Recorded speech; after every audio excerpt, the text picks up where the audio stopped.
India decided to co-host the Global Innovation Summit here next year. And we've held our first ever strategic and commercial dialogue in 2015 in Washington, and we held it here in India in 2016. I mention that because that is a unique thing. We only do, with a couple other countries, have a strategic and commercial dialogue, and we do it between the U.S. and India. So the economic space is going quite well. Now, I will say, the President and Prime Minister have set a goal of $500 billion in two-way trade, and we think we can get there. In the defense and security area, we have had incredible progress, and some of you may know that our Secretary of Defense was just here to meet with the Indian Minister of Defense. It was their 8th meeting in less than 2 weeks. About my recent trip to the Northeast. And third, I want to talk to you a little bit about the U.S.-India relationship. I've been now the U.S. ambassador for 2 years. I thought I would give you a quick rundown of where we are in the U.S.-India relationship. First, let me tell you about the conference we're having on regional connectivity. In fact, the name of the conference is Indo-Asia Connectivity for Shared Prosperity.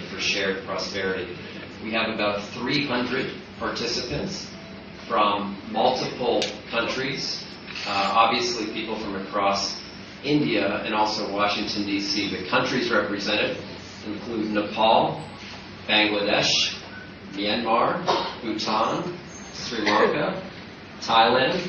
As I said, obviously India and the United States are represented, and we have many, many senior officials to Manipur, Nagaland, and Tripura. Now, I'm happy to report that I've been to 27 of 29 Indian states thus far in my 2-year tenure. I hope to make it to all the states.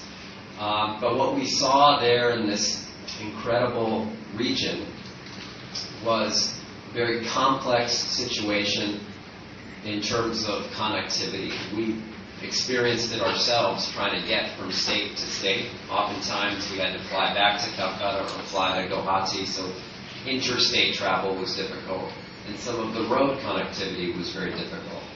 When we met with the people there, they were very interested in increasing their digital connections and their educational linkages and their trade opportunities and travel opportunities. And so I learned so much about the Northeast, some of the challenges it's facing, and some of the great, great potential from a very young population and a very excited population about what lies ahead for the country and for them. And I was very proud of the U.S. programming that we do there, whether it's in the health area or in border security or in working with our state and local partners. So it was a very... Final thing I want to mention to you is just on the U.S.-India bilateral relationship. And I would tell you that we've had 2 of the best years we've ever had in the U.S.-India relationship. 2 of the best years we've ever had. Our President and Prime Minister have met 9 times. We've had 3 summits between our 2 countries.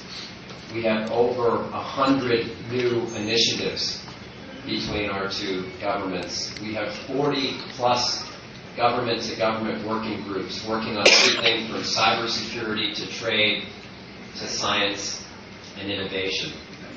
That has led to some incredible results. And I'm proud to say that in almost every category that we keep records in, we have broke our previous records in the key categories. Let me give you a few examples of our accomplishments and talk to you about what we've achieved.